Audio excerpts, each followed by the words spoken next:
Akbar. Abagoberezi ba Nabbi Muhammad bazzeemu okulya mu ttama nga basaba abakulembeze bakomye okuyita abatujju abasiraamu kuba eddiini y'Obuyisiraamu si yebatuma okutta bannaabwe. Bano basinzidde mu kusaala Idi ku muzikiti ekibuli. Sheikh Abdul Hazif Walusimbi omukugu mu ddiini y'Obuyisiraamu agamba nti embeera eno yeeyongedde okutatana ekifaananyi ky'Obuyisiraamu mu nsi yonna.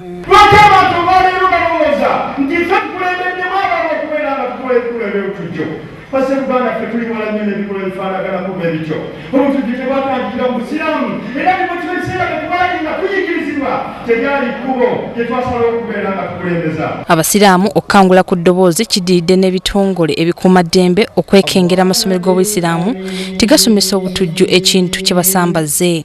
Bagamba nti direte dalasa zino ziyinza okuba nga zivaako obutali butebenkevu mu ggwanga, ekyo si kituufu. Eddalasa zibaddewo abaseeka bano abakulu mwe basomedde ng'era eggwanga ddungi nnyo, naye oli alowooza nti ze zireeta obutebenkevu. Nze njagala ampa obujulizi obwo, kubanga abamu be batugamba ti be babatawaanya tebaavudde mu ddalasa, kubanga ennaku ezo zonna mbadde mpulira basejjusa simanyi oba ne yava mu ddalasa okubanga abasumbuwa. Wano Supreme Mufti alamulira ekibuli Sheikh Zubair Kayongo wasinzidde okukubiriza abasiraamu okuva ebenyigira mu byobufuzi baleme okulira engalo. Abantu tibajja kutuwa buwi buvunaanyizibwa, obuyinza buyinza kutakabanirwa. Nebe tulabanga tutwewaddeyo okwemanya tumanye baani be tunaateeka mu buvunaanyizibwa, kubanga akati bino ebyobufuzi ngambira ddala nti ffenna mulina okubyenyigiramu kuba waliwo abalina obusobozi bw'okwenyigira mu byobufuzi okuviira ddala kwa RC esooka okutuukira ddala Mungu aba akusobozesezza okwesimba. Olumaze okusaala ne boolekera mu maka ga jjajja w'Obuyisiraamu Omulangira Kasim Nakibinge n'abagabula ekijjulo.